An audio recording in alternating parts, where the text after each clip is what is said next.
Ça y est, le marché crash, qu'est-ce que tu dois faire? Tes cryptos sont hyper rouges, ton solde fait que descendre, tu te demandes vraiment qu'est-ce que tu dois faire, est-ce que tu dois vendre? Tu entends des nouvelles à la télé actuellement en 2022, là c'est la Russie et l'Ukraine, un peu de guerre, personne ne sait qu'est-ce qui va se passer. Et tu te poses la question, que faire quand le marché baisse? Que faire en cas de crash? Et c'est le but de ce podcast, je vais y répondre.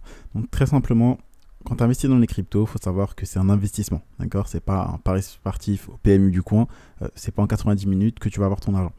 Si tu veux faire de l'argent en 90 minutes, tu peux aller parier. Mais quand tu investis dans les cryptos, c'est pas le but. Là, on parle vraiment d'un investissement sur le long terme. Quand tu investis, c'est sur le long terme, d'accord? Plusieurs mois, voire années. Déjà, tu sais déjà que les cryptos, c'est un cycle de 4 ans qui est dirigé par le halving. Donc, la rémunération des mineurs en Bitcoin, elle est divisée par 2 tous les 4 ans. Et ce qui fait qu'ensuite, les mineurs arrêtent de vendre leur Bitcoin pour payer leur électricité. Ils commencent à les garder parce qu'ils savent qu'il y en a moins. Et donc, il va y avoir plus de demandes. Et vu qu'eux, ils arrêtent de vendre, comme tu le sais déjà, le marché, ça monte parce qu'il y a plus d'acheteurs que de vendeurs et ça descend parce qu'il y a plus de vendeurs que d'acheteurs. Et donc, quand les mineurs arrêtent de vendre, il y a moins de ventes et donc plus de demandes, donc plus d'achats. Et donc, le marché commence à monter. Donc, le Bitcoin commence à monter.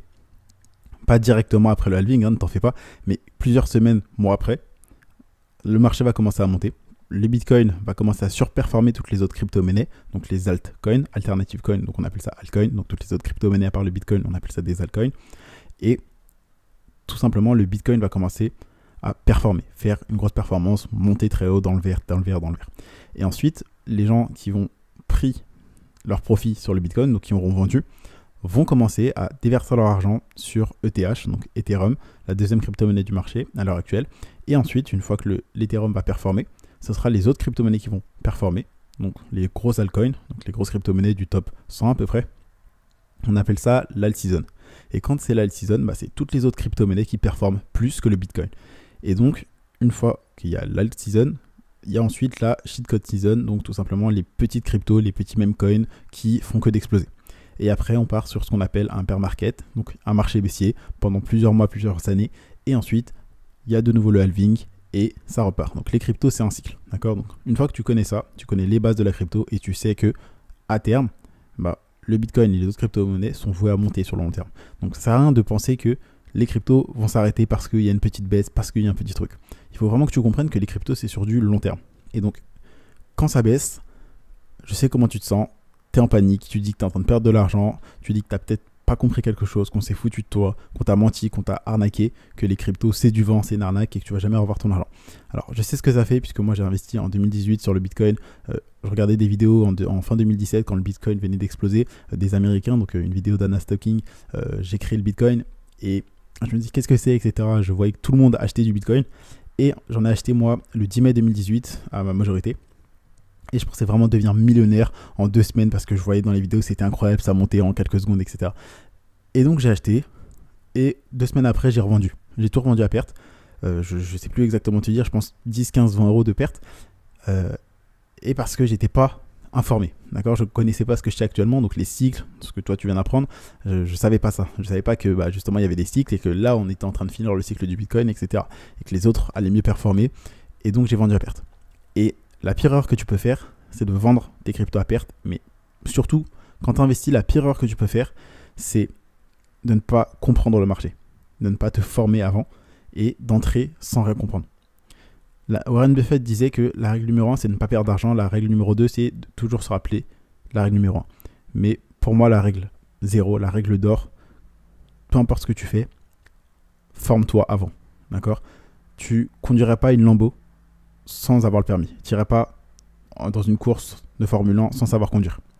Alors pourquoi est-ce que tu vas investir sans connaître le marché, sans comprendre un peu les bases?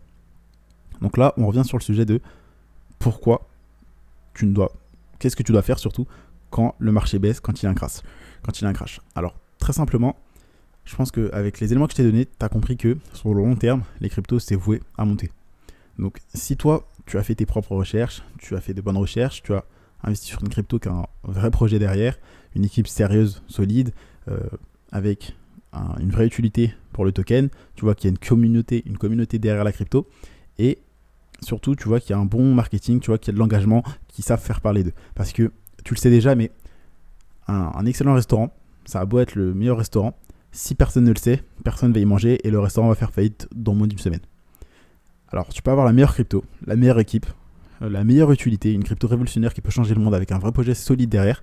Mais si personne ne le sait, personne n'est là pour l'acheter, personne n'est là pour en parler de cette crypto, pour partager ses posts sur les réseaux sociaux, c'est inutile. Donc c'est pour ça que ça, c'est les bases quand tu cherches une crypto. Et en fait, si tu sais que tu as investi sur une bonne crypto, si tu comprends que c'est sur du long terme que ça se passe, que le marché est voué à monter, il monte, il corrige, il monte, il corrige. Donc une correction, c'est simplement une petite baisse de quelques pourcents. Ça peut être 10, ça peut être 20, 30, 50, 40, voire 80. Et après, il repart à la hausse. Et donc, le marché, c'est des cycles. Ça monte, ça descend, ça monte, ça descend. Tout ce qui monte, ça redescend. Et tout ce qui redescend, ça remontera. Donc, une crypto n'est jamais morte. Okay, tu ne verras pas une crypto aller à zéro, le Bitcoin, Ethereum, je parle pas des shitcoins, de mecs qui te créent un scam, etc. Ça, c'est des charlatans, bien sûr, qui veulent t'arnaquer. Mais si tu investis sur une bonne crypto, elle va pas retomber à zéro. Ok, elle va baisser, mais elle finira par remonter. Sur du long terme, ça remontera. Tout ce qui monte, ça redescend, et l'inverse est aussi vrai. Et donc, quand le marché baisse, il ne faut pas que tu paniques. Je vais te donner tout simplement le plan étape par étape à réaliser quand le marché baisse. Quand le marché baisse, déjà, quand tu es investisseur, il faut que tu comprennes qu'il faut que tu contrôles tes émotions. Parce que, j'aime bien le dire, mais qui contrôle ses émotions contrôle son argent. Et si tu veux gagner de l'argent, il faut que tu apprennes à contrôler tes émotions. Donc ça sert à rien de paniquer, de vendre à perte, de FOMO, de dire « Ah, j'ai raté une opportunité, il faut que je vende maintenant. » Non, d'accord. Ça sert à rien de dire « Je vais vendre pour acheter plus bas. » Tu peux faire ça, mais c'est risqué, d'accord. Parce que tu ne sais pas si ça va remonter d'un coup ou si ça va redescendre plus bas. Parce que si tu vends et que ça remonte, tu vas racheter plus cher. Et si tu vends et que ça descend, là c'est bien, tu pourras racheter moins cher, mais tu ne sais pas. Donc, ce que tu peux faire, c'est tout simplement de rester neutre. Tu prends du recul, tu arrêtes de scroller, de réactualiser le solde de ton portefeuille crypto. Et surtout, tu ne paniques pas, tu ne vends pas à perte et tu contrôles tes émotions. Sois neutre, va faire autre chose, tout simplement. Et sois patient, tout simplement, et garde cette vision long terme parce que les cryptos, c'est pas 2 semaines, c'est pas 2 jours, d'accord. Ça se compte en plusieurs mois, voire années, d'accord. C'est les cycles de 4 ans et attends 4 ans. Fixe-toi au minimum 4 ans quand tu investis dans les cryptos. D'accord. Parce que même si tu investis au pire moment, un cycle, c'est 4 ans. Donc imagine que tu investis en fin de cycle, tu auras juste à attendre 3 ans et demi et ça y est, le nouveau cycle va arriver. Après, attention, ça ne veut pas dire que tu ne peux pas faire de l'argent rapidement avec les cryptos. L'argent rapide existe, mais l'argent facile n'existe toujours pas. Donc sois patient, ne vends pas à perte et contrôle tes émotions. C'est la base. Quand le marché crash, ne vends jamais à perte. Ça, c'est la base. Ne prends pas de décision sous la panique. C'est hyper important que tu comprennes ça. Il ne faut jamais prendre une décision sous la colère, sous la peur, sous la panique ou sous la joie. Il faut toujours prendre une décision avant, quand tu es neutre, quand tu es encore serein et quand tu es réfléchi. Utilise ton cerveau, utilise pas ton cœur quand tu investis. Tu peux utiliser ton cœur pour autre chose, ta passion, dessiner, je sais pas, peu importe, on s'en fout. Mais quand il s'agit de ton argent, utilise ton cerveau. L'instinct, tu pourras dire oui, ok, peut-être, tu peux utiliser ça pour le business, ok. Mais quand il s'agit d'argent, de marché financier, et là je te parle de crypto-monnaie, utilise ton cerveau et respecte ta stratégie. Donc contrôle tes émotions, ne vends pas à perte, sois patient, garde une vision long terme et tout ira bien. Arrête de réactualiser ton solde, tu poses ton téléphone, tu vas faire autre chose. Quand le marché baisse, c'est tout ce qu'il y a à faire. D'accord. Ok, ton argent, tu vas voir ton solde diminuer, mais tu ne perds pas d'argent. Les cryptos, c'est que de la valeur. C'est-à-dire que tu as acheté pour 1000 euros de Bitcoin, le lendemain, tu vois ton solde, il est à 700 euros. Tu n'as pas perdu 300 euros. C'est juste 300 euros de valeur. C'est une moins-value latente. D'accord. Ça vaut moins. Le marché dit que ça vaut moins. D'accord. Mais tant que tu n'as pas revendu, tu n'as pas récupéré ton argent contre cette valeur. Et donc, tu n'as pas perdu ton argent. C'est ce qu'on appelle juste une moins-value latente. Elle est en attente d'être encaissée. Et pareil, si tu as acheté tes 1000 euros de Bitcoin et que le lendemain, ça monte à 1500 euros, tu n'as pas gagné 500 euros. C'est une plus-value latente de 500 euros. D'accord. Donc, tant que tu n'as pas vendu, tu n'as pas récupéré ces 500 euros. Donc, c'est pour ça qu'il y a une expression qui est pas vendu, pas perdu. Donc, tant que tu ne vends pas, tu ne perds pas. Et tant que tu ne vends pas, tu ne gagnes pas. D'accord. Donc, quand le marché baisse, ne vends jamais à perte. Parce que si tu vends à perte, tu perds ton argent. Et règle numéro 1 de l'investissement, la base quand même, qui est très connue, c'est de investir que ce que tu peux te permettre de perdre, / l'argent que tu n'as pas besoin immédiatement. Donc, en gros, typiquement, l'argent que tu as besoin pour le loyer ou pour faire les courses, tu ne vas pas l'utiliser pour investir dans les cryptos. Sers-toi de l'argent dont tu n'as pas besoin immédiatement et que tu peux te permettre de perdre.